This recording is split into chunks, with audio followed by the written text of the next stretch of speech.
Hello guys, welcome to my channel Accountancy with Ruhani. Today we are going to discuss about the next two topics of journal entry, that is discount and compound journal entry. So let's get started. पहला आता है discount. Discount जो है मैंने basic accounting term में उसका मतलब समझाया था। डिस्काउंट दो तरह के होते हैं, ट्रेड डिस्काउंट और कैश डिस्काउंट। ट्रेड डिस्काउंट जो है हमें प्रिंटेड प्राइस पे मिलता है, जो प्रिंटेड प्राइस होता है उसके ऊपर हमें ट्रेड डिस्काउंट मिलता है और ये हर किसी को मिलता है। लेकिन कैश डिस्काउंट उसी को मिलता है जब वो इमिजिएटली पेमेंट कर देता है, जब वो जो टाइम पीरियड होता है उसी टाइम पीरियड के अंदर अंदर वो पेमेंट कर देता है। ठीक है। और जो ट्रेड डिस्काउंट है वो इनवॉइस में से डिडक्ट किया जाता है। इनवॉइस को हम बिल भी बोलते हैं। इनवॉइस क्या होता है? एक ऑफिशियल पेपर होता है, जितने भी हमने गुड्स या सर्विसेज लिए होते हैं उससे रिलेटेड जो इन्फॉर्मेशन दी होती है और जो टोटल अमाउंट आता है उसमें से हम ट्रेड डिस्काउंट को डिडक्ट करते हैं। लेकिन जो कैश डिस्काउंट है वो इनवॉइस में से डिडक्ट नहीं किया जाता है। ठीक है। उसके बाद आता है कंपाउंड जर्नल एंट्री। ये क्या, ये कौन सी एंट्री होती है? जब हम एंट्री करते हैं, जब सिंगल एंट्री करते हैं तो उसमें क्या देखते हैं कि एक अकाउंट डेबिट होता है और एक अकाउंट क्रेडिट होता है according to the rule of double entry system.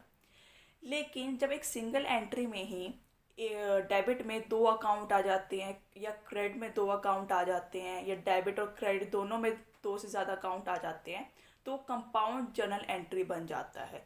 For example, मैंने मशीनरी खरीदी, फर्नीचर खरीदा, स्टॉक मैंने परचेज़ किया और तीनों की मैंने जो है पेमेंट कैश पेमेंट की है। तो इसकी क्या एंट्री होएगी? Furniture account debit, machinery account debit, stock account debit to cash account, क्योंकि कैश जो है मेरा बिजनेस में से जा रहा है। तो मैं इस एंट्री में हम क्या देखते हैं, जो तीन अकाउंट है मेरे डेबिट हुए हैं और एक सिंगल अकाउंट जो है क्रेडिट हुआ है, तो ये क्या है? Compound journal entry. A compound journal entry is an entry involving more than two accounts. In a compound journal entry there are two और मोर डेबिट्स, क्रेडिट्स और बोथ। ठीक है। तो कंपाउंड जर्नल एंट्री का क्या मतलब है? जब एक सिंगल एंट्री में दो से ज़्यादा डेबिट हो, दो से ज़्यादा क्रेडिट हो अकाउंट या दोनों हो, उसको कंपाउंड जर्नल एंट्री बोलते हैं। इसके बाद आता है हमारा क्वेश्चन। ये क्वेश्चन हमारा किससे रिलेटेड है? इस क्वेश्चन में हमारा क्या है? ट्रेड डिस्काउंट और कैश डिस्काउंट से रिलेटेड ये क्वेश्चन है। ठीक है। और इस क्वेश्चन को करने से पहले हमें दो बातों का ध्यान रखना है कि जो ट्रेड डिस्काउंट है वो प्रिंटेड प्राइस पे मिलेगा, ठीक है, वो डिडक्ट होएगा। लेकिन जो कैश डिस्काउंट डिडक्ट तभी होएगा जब हम टाइम के अंदर अंदर पेमेंट कैश पेमेंट कर देंगे। ठीक है। तो इन दो चीज़ों को याद रख के आपको जो ये क्वेश्चन को सॉल्व करना है। ये मैंने फॉर्मेट बना दिया है। ठीक है। जर्नल लिख दिया है, डेट, पर्टिकुलर्स, एलएफ, अमाउंट, एक डेबिट हो रहा है, क्रेडिट हो रहा है। ठीक है। तो चलिए शुरुआत करते हैं। सबसे पहले हम ईयर लिखेंगे। 2015 लिखा हुआ यहाँ पे, तो हम 2015 का ईयर लिख देंगे, 2015। अब हम क्वेश्चन को पढ़ते हैं। पहला है March 1, bought goods from Vishwas worth ₹1 lakh at 20% trade discount and 5% cash discount. Paid full amount at the time of purchase itself. इसका क्या मतलब है कि विश्वास से हमने गुड्स परचेज किए हैं। ठीक है। 1 लाख रुपए के गुड्स हमने परचेज किए हैं और 20% ट्रेड डिस्काउंट मिल रहा है और कैश डिस्काउंट हमें 5% मिल रहा है। और कैश डिस्काउंट हमें तभी मिल रहा है क्योंकि हमने जो है खरीदते वक्त, जब हमने सामान खरीदा है तो हमने सारी पेमेंट उसी वक्त कर दी है। तो सबसे पहले हम डेट लिखेंगे, March 1। बॉट गुड्स फ्रॉम विश्वास, पहले परचेजेस होएगा, परचेजेस अकाउंट डेबिट। ठीक है। हमें जो डिस्काउंट मिला है, ठीक है, वो हमने जो पेमेंट कर दी, हमें डिस्काउंट मिला है, तो ये क्या हमारी इनकम है। और जो डिस्काउंट मिला है वो क्या हमारा नॉमिनल अकाउंट है। जो भी हमारी इनकम होती है उसको हम क्रेडिट करते हैं। तो हम क्या करेंगे? हमने कैश पेमेंट की, सबसे पहले हम लिखेंगे to cash account, to discount received, क्योंकि हमें डिस्काउंट मिला ही हमारी इनकम है। Discount received account. तो हम अब इसके अमाउंट कैसे निकालेंगे? 1 लाख के गुड्स खरीदे हैं हमने, हमें उस पर ट्रेड डिस्काउंट मिल रहा है 20%। ठीक है। तो 1 लाख का 20% करेंगे हम। ठीक है। तो हमारा कितना आएगा? 1 लाख का 20% करेंगे 20,000 आ गया। ट्रेड डिस्काउंट, ये जो वैल्यू है, प्राइस है, उसमें से ट्रेड डिस्काउंट माइनस हो जाएगा, ₹80,000। अब 80,000 की हमने परचेज करी है, ठीक है। तो 80,000 में हमने कैश जो है, कैश पेमेंट कर दी है इमीडिएटली, तो हमें इसका 5% डिस्काउंट मिलेगा। तो हम क्या करेंगे, 80,000 इंटू 5%, कितना हुआ, 4,000 का हमें डिस्काउंट मिल रहा है। और वो जब माइनस करेंगे तो 76,000 की हमने कैश पेमेंट करी है। तो हम क्या करेंगे, जो ट्रेड डिस्काउंट, जो परचेजेस के आगे क्या आएगा हमारा, परचेजेस के आगे हमारा आएगा 80,000, कैश पेमेंट हमने की है 76,000,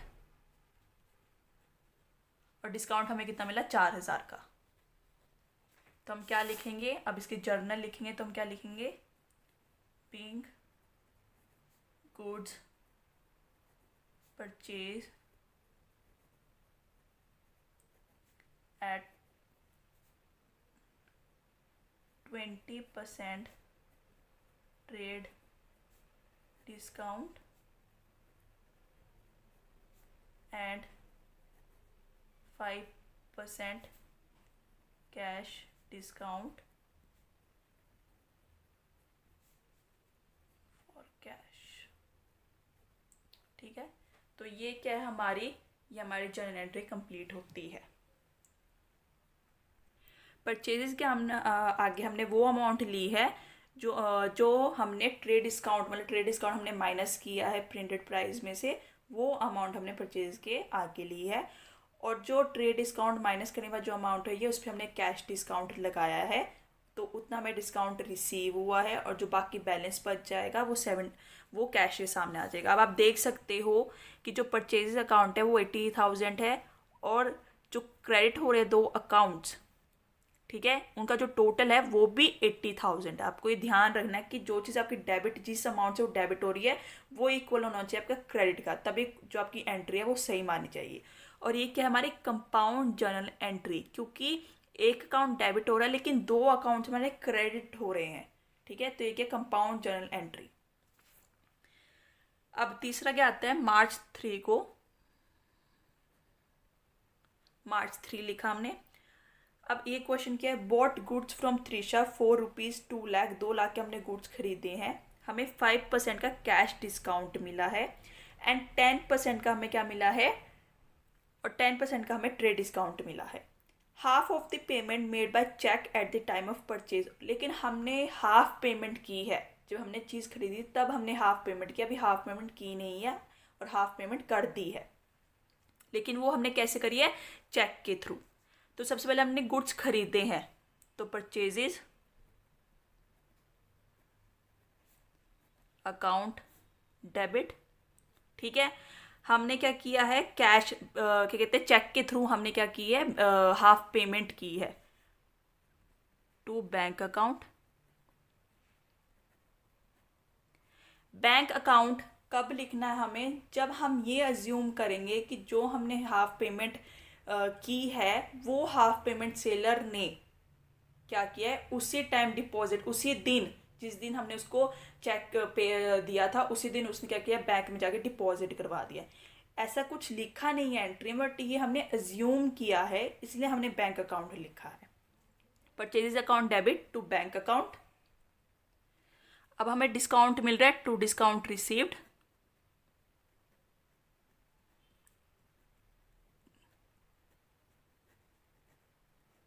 हाफ पेमेंट हमने की नहीं है, तो हम क्या करेंगे, सेलर का नाम लिख देंगे टू त्रिशा अकाउंट, वो क्रेडिट में माना जाएगा हमारा।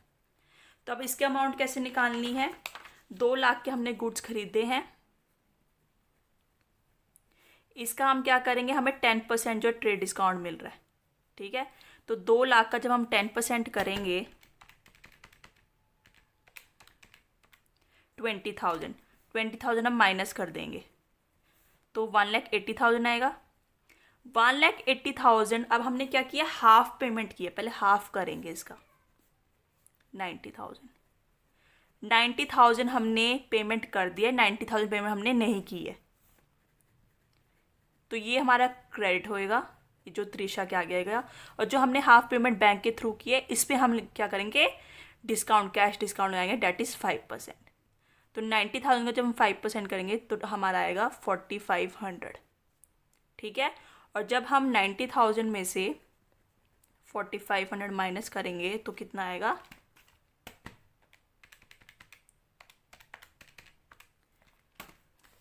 8,550। फिर से समझाती हूँ कि 2 लाख के हमने गुड्स खरीदे, उस पर 10% हमारा ट्रेड डिस्काउंट आएगा। ठीक है, फिर जितनी हमारी डिडक्ट करके वैल्यू आएगी उसका पहले हाफ करेंगे, क्योंकि हमने हाफ पेमेंट की है, हाफ नहीं की है। तो जो हाफ पेमेंट हमने नहीं किया वो तो हमारा क्रेडिट हो जाएगा, वो नाम के आगे आ जाएगा, और जो हमने हाफ पेमेंट कर दिया बैंक के थ्रू उस पर हमारा कैश डिस्काउंट लग जाएगा। तो अब हमारी क्या आएगी, अब परचेजेस के आगे क्या आएगा, 1,80,000। बैंक अकाउंट कितना आएगा हमारा,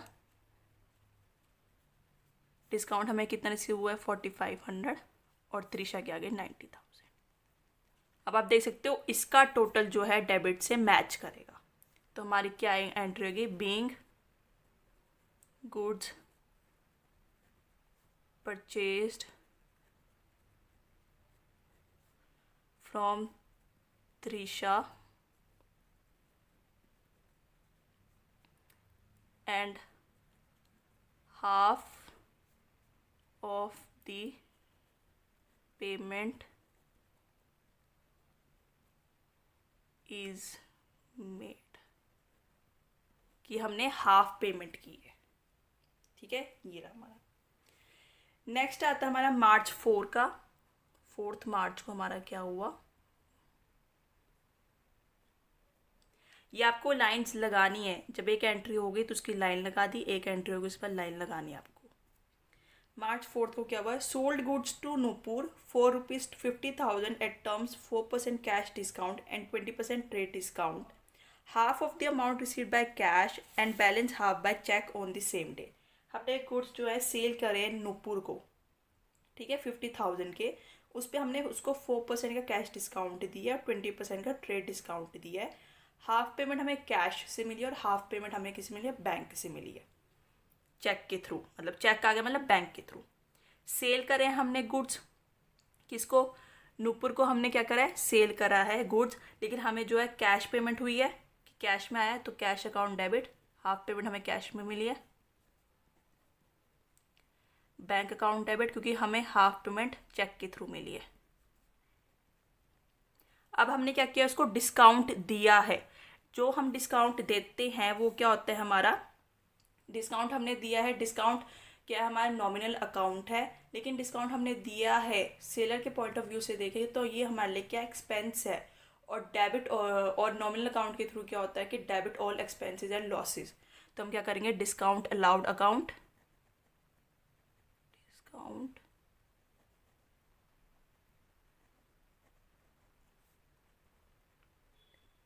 टू सेल्स अकाउंट, क्योंकि हमने सेल्स करी है, गुड्स हमने सेल करे।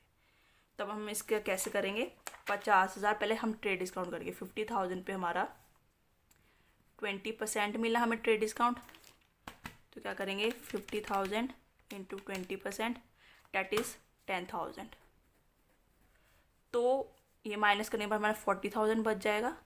हाफ पेमेंट हमें मिली है किससे, कैश से, और दूसरा हमें किससे मिल रहा है, बैंक से।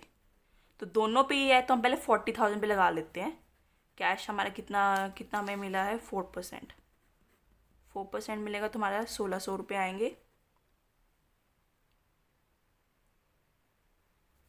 ठीक है, अब जब 40,000 में से हम 1,600 माइनस करेंगे तो कितना है हमारा,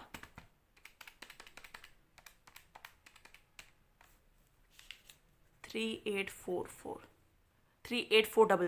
तो 38400 को हम डिवाइड बाय 2 करें, क्योंकि हाफ पेमेंट हमें मिली है कैश से और हाफ चेक से। तो अगेन बताती हूँ कि 50,000 के हमने गुड्स जो है सेल करें हैं, तो उस पर पहले ट्रेड डिस्काउंट लगाएंगे हम, जितना आएगा उसको माइनस करने के बाद जो अमाउंट आएगी उस पर पहले हम कैश डिस्काउंट लगाएंगे, क्योंकि हमें पूरी जो पेमेंट मिली है पूरी पेमेंट उसी दिन मिल गई, लेकिन हाफ मिले कैश से और हाफ मिले बैंक से, तो दोनों पे लगेगा हमारा डिस्काउंट। तो सबसे पहले डिस्काउंट पे करेंगे, कैश डिस्काउंट लगाएंगे, ठीक है। फिर वो माइनस करेंगे, माइनस करने के बाद जो अमाउंट आएगी उसको हाफ करेंगे। तो हम क्या लिखेंगे, कैश अकाउंट डेबिट कितना है हमारा, डिस्काउंट हमें मिला 1600 रुपये और हमें 40,000 की हमने सेल्स करी है। तो being goods sold to Nupur, ठीक है, at 4% cash discount and 20% trade discount.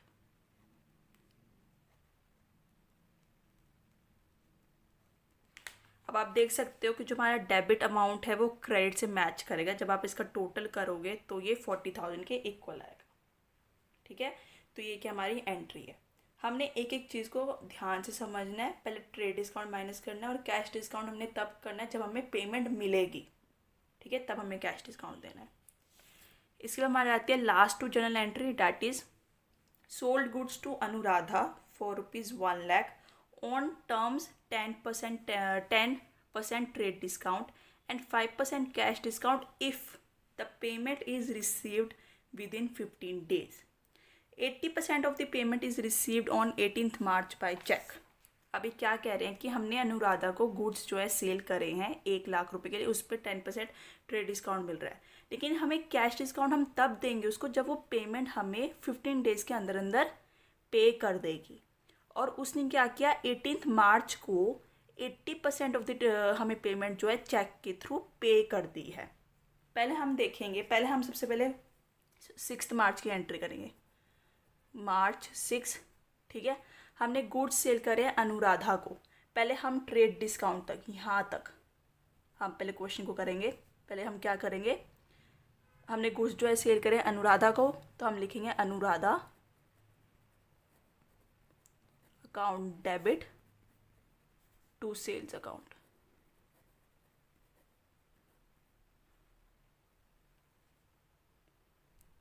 ठीक है।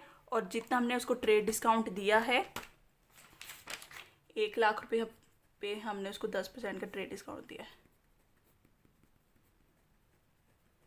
तो ये 90,000 आ गया। तो 90,000 की वैल्यू करेंगे 90,000, तो क्या लिखेंगे, बीइंग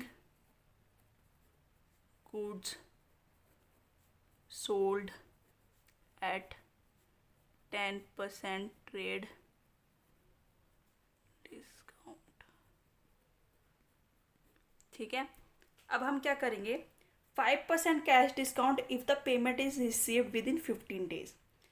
पहले हम March 6 को हमने जो है गुड्स सेल करे थे, पहले उसमें 15 days ऐड करते हैं, तो हमारा बनता है 21st March। उसने क्या किया, 18th March को ही हमें क्या कर दिया, 80% ऑफ द पेमेंट हमें कर दी है बाय चेक, ठीक है। तो उसने 15 days के अंदर अंदर हमें पेमेंट कर दी है। तो हम क्या करेंगे, March 18 डालेंगे, ठीक है। March 18 डाल के उसने 80% किया पहले पेमेंट, जो हमने 90,000 का ने उसको गुड्स सेल करे थे उसका पहले हम 80% करेंगे, क्योंकि उसने हमें 80% की पेमेंट दी है बाय चेक। तो हमारा कितना आता है 72,000। तो पहले हम क्या करेंगे, हमें चेक के थ्रू हुआ है तो bank account debit discount allowed debit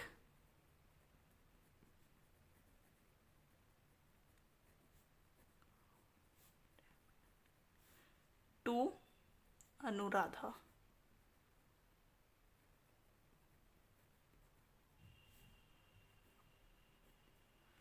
तो बैंक में हमारे कितने आएंगे, अनुराधा के सामने हमारे कितने आएंगे 72,000, ठीक है 72,000। लेकिन हमने उसको क्या किया, 5% का कैश डिस्काउंट दिया है, तो इसका 5% करेंगे 3600 का हमने उसको क्या दिया है, डिस्काउंट दिया है,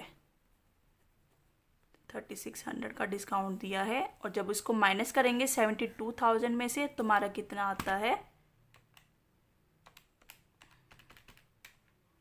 68,400. Being 80% of the payment received by check. ठीक है, इसके बाद आता है हमारा 20 मार्च को. 20 मार्च को क्या कहते हैं? Sold goods to Sudha for ₹1,00,000 at 20% trade discount and 10% cash discount if the payment is received within 10 days. She paid half payment on March 26 and 30% of the remainder on March 31. Again जो हमने above question किया है उससे related हम वैसे ही करेंगे. सबसे पहले हम उसका ट्रेड डिस्काउंट तक सॉल्व करेंगे. यहाँ तक सबसे पहले हम March 20 डालेंगे. हमने क्या है? सेल करे हैं किसको? सुधा को. तो Sudha account debit to sales account. ठीक है, तो हम क्या करेंगे? 1,00,000 पे 20% हम उसको क्या देंगे? Trade discount 80,000.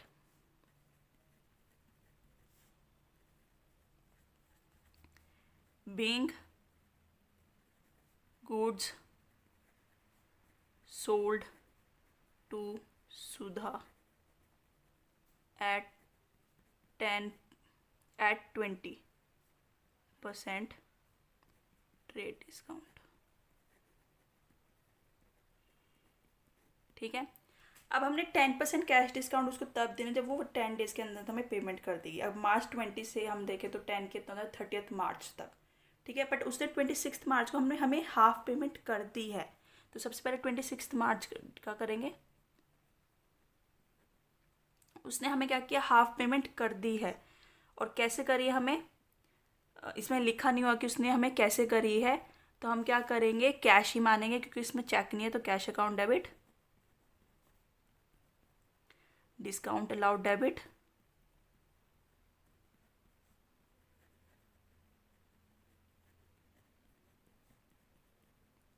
To Sudha account. जो हमारा 80,000 आया था, ठीक है, उसने क्या किया? इसकी हाफ पेमेंट की है हमें. ठीक है, तो पहले डिवाइड बाय 2 करेंगे. इस पे देंगे हम कितना? 10% का डिस्काउंट. ठीक है, तो 10% का डिस्काउंट देंगे हम उसको क्योंकि 10% कैश डिस्काउंट है. उसने 10 days के अंदर अंदर हमें पेमेंट करनी थी, उसने कर दी उससे पहले.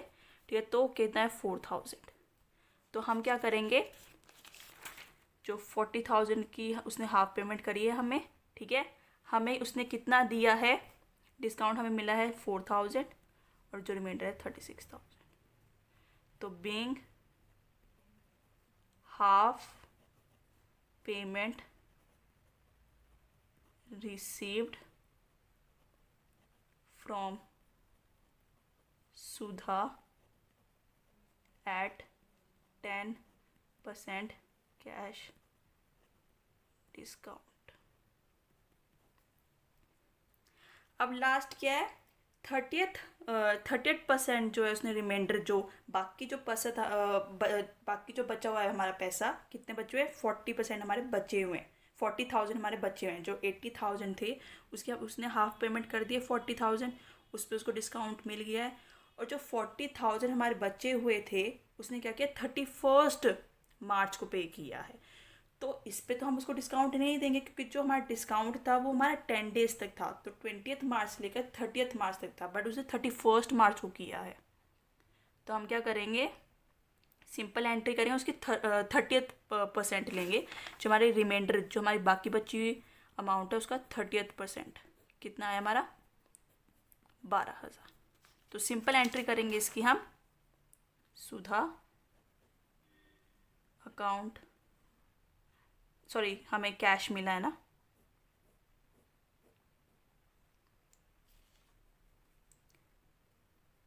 Cash account debit to sales account. कितना मिला हमें? 12,000.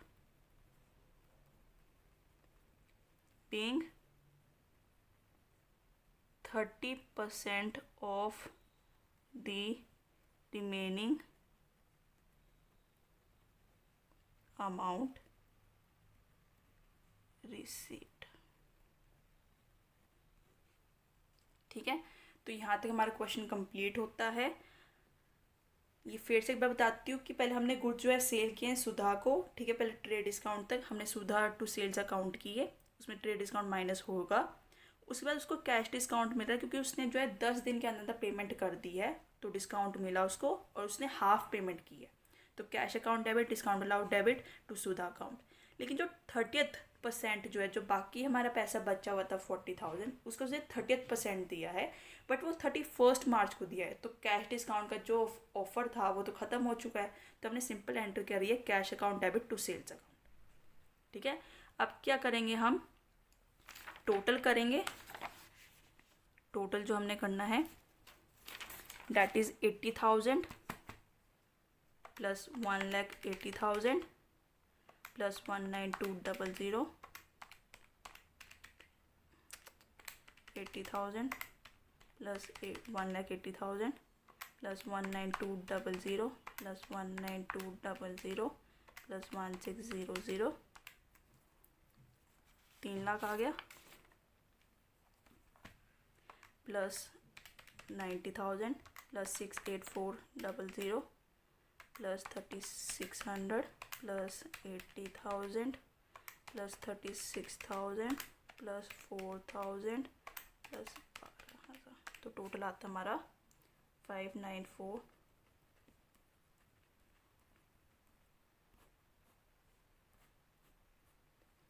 ठीक है, तो ये क्या हमारी अमाउंट है। अब नेक्स्ट वीडियो में हम लोग जो है नेक्स्ट पार्ट करेंगे। आई होप आप लोगों को समझ आया होगा क्योंकि ये काफ़ी इंपॉर्टेंट क्वेश्चन है और ट्रेड डिस्काउंट और कैश डिस्काउंट से रिलेटेड है और ये काफ़ी बार आता है एग्जाम में। ठीक है, और इसमें हमें सिर्फ 2 ही बातें याद रखनी है कि ट्रेड डिस्काउंट कब देना है और कैश डिस्काउंट कब देना है। ठीक है।